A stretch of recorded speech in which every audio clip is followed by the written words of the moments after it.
We spend just this incredible amount of time obsessing over our financial portfolios. Oh, yeah. Like constantly. Right. We're always checking the stock market or, agonizing over retirement accounts. We try to diversify our assets so we aren't caught off guard. And there's just this constant, this low-level hum of anxiety in modern life about where our money is going. Yeah, and whether we're actually getting a solid return on our investment. Exactly. Because we crave that security, you know? We want absolute certainty that the tangible resources we've sacrificed today are gonna, compound and pay off down the line. Right. It's a highly measurable, very concrete framework for navigating an unpredictable future. But what if we apply that exact same rigorous, forensic accounting to a completely different kind of portfolio? Oh, I like where this is going. What if we audited the ultimate investment? I mean, our time, our energy, and our youth. Wow, yeah. That completely flips the paradigm. It really does. Because, unlike a bank account, you cannot simply hustle and earn more of those specific assets. Right. There's no overtime for youth. Exactly. Once a day of your youth is spent, the transaction is final. The capital is just gone forever. Which brings us to the mission for today's deep dive. We are looking at a highly provocative essay. It's from August 2008, and it's titled The Best Investment for Life by an author named Shufeng. It is a fascinating read. It really is. So our goal today, for you listening, is to systematically audit the author's breakdown of 8 incredibly popular life investments. We're going to reverse engineer his logic to discover which of these investments yield the ultimate return and which ones, according to this very specific worldview, lead to total spiritual bankruptcy. Yeah, and the overarching metaphor of the text really sets the stakes immediately. How so? Well, the author views human life as a devastatingly short trip through the mortal world. He emphasizes that, and I quote, all roads do not lead to Rome. Oh, wow. So there's no guarantee. Right. There is absolutely no inherent guarantee that simply living your life, going with the flow, doing what society tells you, that none of that will automatically get you to a good destination. That's a little terrifying. It is. Branching out in the wrong direction, allocating your capital poorly, he argues it leads to profound regret in our twilight years. Yeah. He paints this vivid, haunting picture of reaching the end of your life, the tears dried up, and just looking back and realizing you funded the wrong route entirely. Man, it is a heavy, almost paralyzing thought. Truly. Because there are no do-overs in this market. Okay, let's unpack this. Let's do it. Before we start spending our life capital, we really need to know exactly what is in our wallet, right? Makes sense. What is the actual currency we are working with here? So, according to the text, the greatest creator has deposited a highly specific set of capital into each of our accounts. And it isn't dollars and cents. No, not at all. The capital consists of time, energy, and a healthy body. That is your starting principle. I find the inclusion of freedom of consciousness as a spendable capital to be deeply fascinating. Yeah, it's a really unique way to frame it. Because if life is a venture capital fund, you and I are the sole investors of these assets. Right. We have to decide which startup, which life path or philosophy basically gets our funding. We're constantly spending our freedom of consciousness on whatever we choose to focus on. Exactly. And the author introduces this really startling nuance about the nature of this life journey. Okay. He argues that not all life, and he intentionally capitalizes LIFE to denote a broader, enduring spiritual essence rather than just biological existence. Okay, got it. He says not all life is destined to be human. Wait, unpack that for me. What else would it be? Well, the text suggests that the spiritual essence we call life exists on this vast spectrum. So some life forms take the role of animals or livestock or birds. Oh, interesting. And even when that essence manifests as human, people naturally gravitate toward vastly different spiritual terrains for their journey. What kind of terrains? He uses these geographic metaphors. So some people are drawn to barren deserts, some to dense, chaotic jungles, and some to incredibly steep, treacherous cliffs. That sounds exhausting. Right. The implication is that the optimal route, the one with the highest return on investment, is really only going to be recognized and chosen by a tiny fraction of people. Okay, so we have our finite capital, Yeah. and we have this chaotic, varied terrain. Yeah. But where are we actually trying to arrive? That's the big question. If we are running this spiritual venture capital fund, what does the IPO look like? So the text anchors its ultimate goals in what it terms Lifechanyuan values. Okay. And the highest realms of existence aren't just pitched as some nebulous generic concept of a harp playing heaven. Right, like sitting on a cloud. Yeah, exactly. Instead, the author gives them highly specific, structured names. He calls them the Thousand-Year World, the 10,000-Year World, and the Elysium Celestial Island Continent. Hold on. Elysium Celestial Island Continent. That sounds like a map from a high fantasy novel. What does that actually mean in the context of this philosophy? Well, it represents the absolute pinnacle of spiritual progression. The logic here is that your current life is merely a staging ground. Like a preparation phase. Exactly. Yeah. The entire purpose of your daily existence is to cultivate a state of being that is happy, joyous, free, and blessed. Okay. You aren't doing this just to have a pleasant Tuesday. You're actually upgrading your spiritual frequency so that you qualify to transition into these higher, vastly more refined realms, like the Thousand-Year World, or ultimately that Elysium continent when your mortal trip ends. Wow, that makes the stakes crystal clear. It really does. The goal isn't just to suffer through this life as a martyr to get a reward later. The goal is to attain ultimate joy and freedom now, as the literal vehicle to reach those higher realms later. Bingo. Joy is the qualification. Joy is the qualification. I love that. Good. So if the objective is joy and freedom, we naturally look to society's most fundamental pillars first, right? We look at where humanity has traditionally invested its capital for thousands of years. Which brings us to the first two massive societal investments the author critiques: family and religion. Oh boy. Yeah, this is where the text takes a really sharp, uncompromising pivot away from conventional human wisdom. Okay, let's start with the biological imperative. Yeah. How does he view the family unit? The author holds a remarkably stark, almost clinical view of the family. He observes that from morning till night, human beings just exhaust their vital energy for their families. Right, grinding at jobs, running businesses, stressing over mortgages. Exactly. But he looks at the dark underbelly of that devotion. He argues that embezzlement, theft, corruption, and massive societal strife are also, ultimately, committed for the sake of the family. Look, I have to stop you there and push back on behalf of, well, almost everyone listening to us right now. Yeah. Because family is the literal bedrock of human survival. It's our primary support system. We have millennia of literature, art, and culture singing the praises of the family unit. True. How can the very thing that keeps our species alive be considered a terrible investment? It's a tough pill to swallow, but the author doesn't deny that society praises the family. He explicitly notes that secular forces constantly glorify it. Okay. But he is asking you to audit the mechanism of family life. His argument is that the family unit inherently creates an us versus them dynamic. Tribalism. Yes, it draws a boundary. To secure resources for your children, you might exploit someone else's. And the sheer anxiety of maintaining the family structure, protecting it, advancing it, he says it brings significantly more psychological pain than pleasure. That's intense. He views it as a primary engine of personal and social suffering. If you dump all your finite life capital into this insular biological unit, he argues you will never achieve that ultimate unburdened freedom required to reach the Elysium realms. Okay, I see the underlying logic, even if it's incredibly abrasive. But what I find interesting is that the author actually gives himself an out here. He does. He explicitly states he is not going to argue with the reader. If you are listening to this and your family is your absolute greatest source of joy, he essentially says, proceed down that path. Right. He uses this wonderful grounding metaphor. You are the only one who knows if you are wearing the right shoes. I love that quote. Yeah, he is simply presenting his audit. He's not forcing you to liquidate your assets. That's a really crucial distinction, and he follows a very deliberate progression from there. He argues that as human consciousness evolves and awakens, individuals start to recognize the heavy, sometimes malicious constraints of family life. They feel the friction of those shoes. Exactly. They begin to pull away from biological tribalism, but, nature abhors a vacuum. They suddenly need a new resting place for their soul. So where do they migrate their capital? Well, they turn to the spiritual tribe. They turn to religion. Religion. But he is equally bearish on this investment. He poses two brutal audit questions for any faith.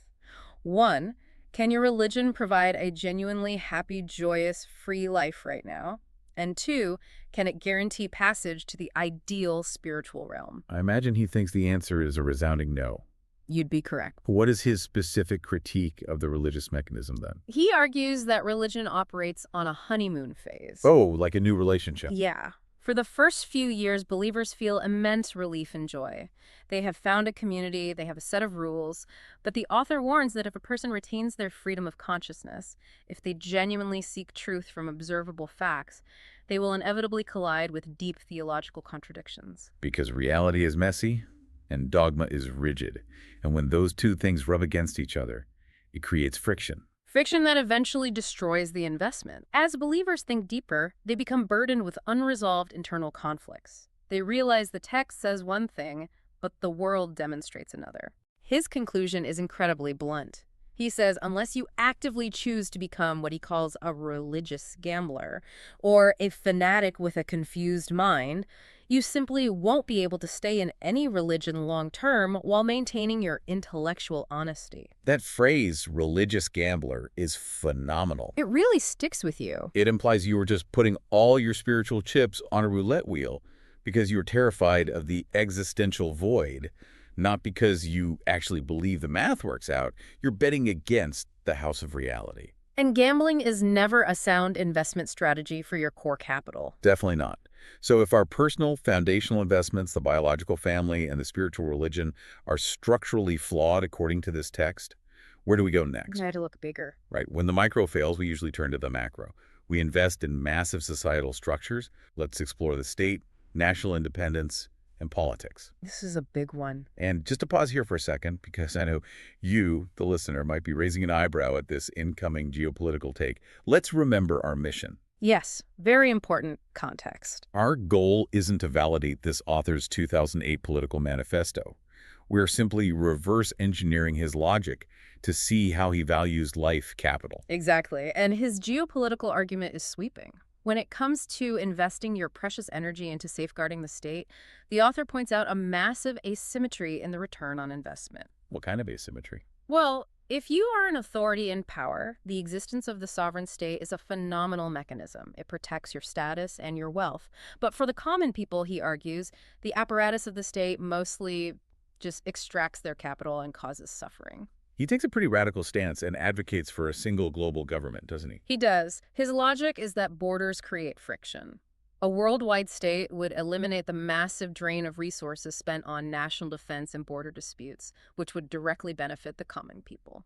So sinking your finite life energy into defending arbitrary lines on a map is a terrible waste of your youth. That's his view, which extends directly to his brutal critique of national independence and patriotism. He calls those sentiments narrow and complex, arguing they are nothing but engines for immense human suffering. And this is where the specific 2008 context of this essay is vital for understanding his mindset. Oh, absolutely. The examples he pulls from the headlines of that era illustrate his mechanism perfectly. He points to the gradual formation of the European Union as a triumph of civilization, nations willingly dissolving barriers to merge into a cooperative entity. Right. Conversely, he labels the collapse of the Soviet Union as a massive retrogression. Because it took a massive unified entity and fractured it back into smaller competing tribal states. Exactly. He specifically points to the 2008 conflict between Georgia and Russia. He sees people bleeding and dying over national independence, and he views it as the ultimate tragic waste of life capital. Yeah, he really focuses on the human cost. He also references the severe economic and social hardships in Zimbabwe around that time. In his ledger, nationalism is a toxic asset that continuously demands blood and energy, but never pays out joy or freedom. Which logically brings us to the machinery that runs the state, political parties. Oh, here we go. The author admits he is a political layman, but he synthesizes the entire concept of political investment with one of the most striking definitions I've ever heard. What's that? He states that politics is essentially the act of doing the most shameful things for the most honorable reasons. Wow. Let's really chew on that for a second. The most shameful things for the most honorable reasons. That is a devastating critique of the ends justify the means mentality. It really is. It implies that in the political arena, noble goals are constantly weaponized to excuse deeply unethical behavior. Lying, manipulation, destroying opponents, it's all justified because the party platform is supposedly righteous. And consider the math there, based on the author's ultimate goal. If your objective is to maintain a sparkling, pure consciousness, to ascend to the Elysium realms, Getting tangled up in a system that requires you to perform shameful deeds will instantly bankrupt your soul. Right. You are investing clean capital into a fundamentally dirty machine. Okay, we have systematically struck out on all the group projects. The state is out, geopolitics is out, religion and family are out. Everything's off the table. What if we just abandon the collective entirely? What if we focus purely on our own individual ego and personal gratification? Let's dive into the seductive traps of wealth, romance, and ambition. Wealth is the most obvious individual pursuit, and the text is surprisingly practical to start. The author doesn't pretend we live on air, you know. Right. Bills have to be paid. Exactly. He freely admits that money is a good thing in the mortal world. A life without resources is painfully hard, and money provides a necessary baseline of physical freedom. But I sense a massive however approaching. A monumental, however. He warns that the pursuit of wealth contains a psychological trapdoor. Once a person becomes possessed by the desire to accumulate, the soul twists. Like it warps them. Yes. They will deploy any means necessary to acquire more, by hook or by crook. He even invokes the famous biblical warning from Jesus. It is easier for a camel to go through the eye of a needle than for a rich man to enter the kingdom of God. And he dissects the psychology of the wealthy with brutal precision. He observes that the richer people get, the more their greed compounds. I am obsessed with the specific detail he uses to describe philanthropy. Oh, the feather. Yes. He says that when ultra-rich people perform acts of generosity, they are merely sharing a feather from a massive bird. It's a phenomenal image. It really is. And what's worse, the mechanism behind sharing that single feather is never selfless. It is a calculated PR ploy to gain fame, to launder their reputation, to consolidate power, or to ultimately secure even more wealth. Right.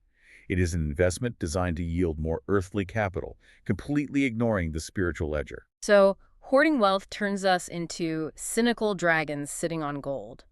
But what happens if we try to invest our capital into another human being? What about romance? Oh, this is the ultimate cultural fairy tale. We are conditioned from birth to find the one. Surely if the world is cold and money is corrupting, human connection is the safe harbor. The author's assessment of romance is going to feel like a splash of ice water, but his underlying logic is incredibly consistent. He states unequivocally that human beings, in their current unrefined state, are fundamentally untrustworthy. Oof, that is a deeply cynical pill to swallow. It is harsh. But look at the mechanism of the investment. He's saying that betting your ultimate spiritual salvation, your definitive happiness on the fluctuating moods, loyalty, and behavior of another flawed mortal is an utterly reckless risk. Yeah. He defines it as a blind luck mentality. You are handing the keys of your consciousness to someone else. The text argues that the only assets that are truly reliable are your own beliefs, your internalized values, and your solitary inner strength. To bring it back to our venture capital analogy, relying on a romantic partner to furnish your ultimate joy is like sinking your entire fund into a volatile startup where you have zero voting rights, no board seat, and absolutely no oversight. Perfect analogy. You are just standing on the sidelines praying the CEO doesn't tank the company. That perfectly illustrates the vulnerability he's warning against. And that vulnerability extends right into the final category of popular societal investments. The pursuit of ambition. Ambition. Starting a business, dedicating your life to academic research, chasing fame, or a legacy. This one hits incredibly close to home for a lot of ambitious people listening. Because unlike political corruption or hoarding billions of dollars, building a company or conducting research feels inherently productive. Right, feels good. It feels noble to contribute to society. But looking at it through the author's lens, I'm struck by an analogy. Pouring all of your finite youth and energy into managing a business to eventually be happy? It's like spending your entire 2-week tropical vacation meticulously planning the itinerary. Oh. You are color-coding the schedule, screaming at the rental car agency, organizing the luggage. But you never actually step foot on the beach? You spend the entire vacation administrating the vacation. The author uses a classic idiom that captures that exact dynamic. He talks about putting the cart before the horse. Yes. He isn't saying that business or research are inherently evil. He is saying they are strictly means to obtain a good life. They are tools. They are not and can never be the purposes of life. The confusion of means versus ends. That is the ultimate trap of the human condition. It is. If you consume all your time, your energy, and your youth on the mechanisms of living, The promotions, the corporate ladders, the pursuit of societal admiration, and you ignore the actual purpose, you will inevitably reach the sunset of your life staring at a pile of tools filled with overwhelming regret. Wow. You built the cart, but you never rode in it. Okay, let's take a deep breath and just survey the absolute wreckage of our societal portfolio. It's pretty bleak. We've crossed off the biological family. We've crossed off organized religion, the state, patriotism, political parties, wealth accumulation, romantic salvation, and career ambitions. We have forensically audited every single major human pursuit, and the author has stamped them all as toxic assets that lead to spiritual bankruptcy. Yeah. So what on earth is left? If we pull our capital out of all these traditional funds, where does it go?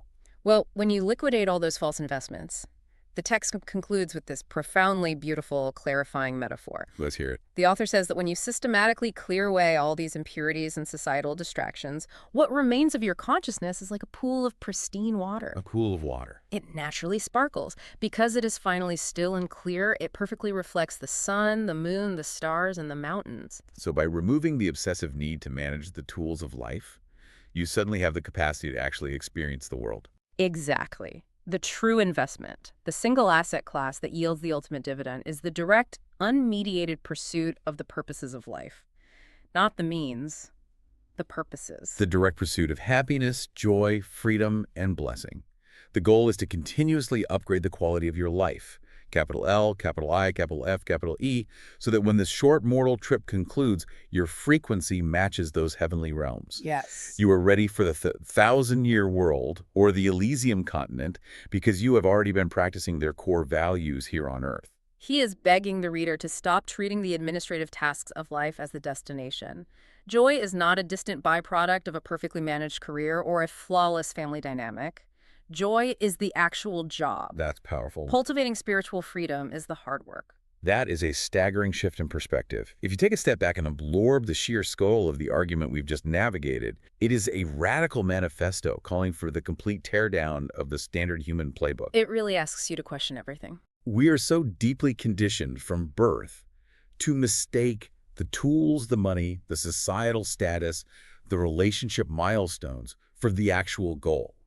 We become so utterly obsessed with polishing the hammer that we completely forget we are supposed to be building a house to live in. And as we close this audit, I think there is one final critical angle to consider that pushes the author's premise even further. What's that? We've talked extensively about the danger of investing your life capital into the wrong societal vehicles.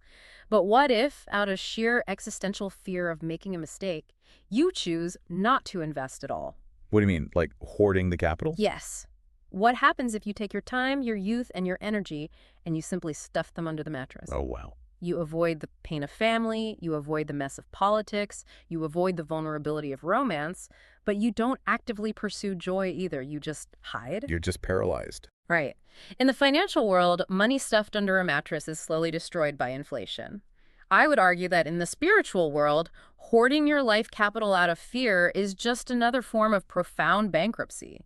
It degrades your vitality just as surely as spending it on a toxic asset. That is brilliant. You can't save time by refusing to spend it. The clock is ticking, whether your capital is in the market or under the bed. Exactly. Are you funding the vehicle, or are you actually enjoying the road trip? You have to actively deploy it toward joy, or it simply evaporates into nothing. That is a thought that is going to linger with me for a very long time. Thank you for joining us on this intense deep dive into the true cost of our life choices. Until next time, audit your portfolio, find your joy, and make sure you are investing your capital wisely.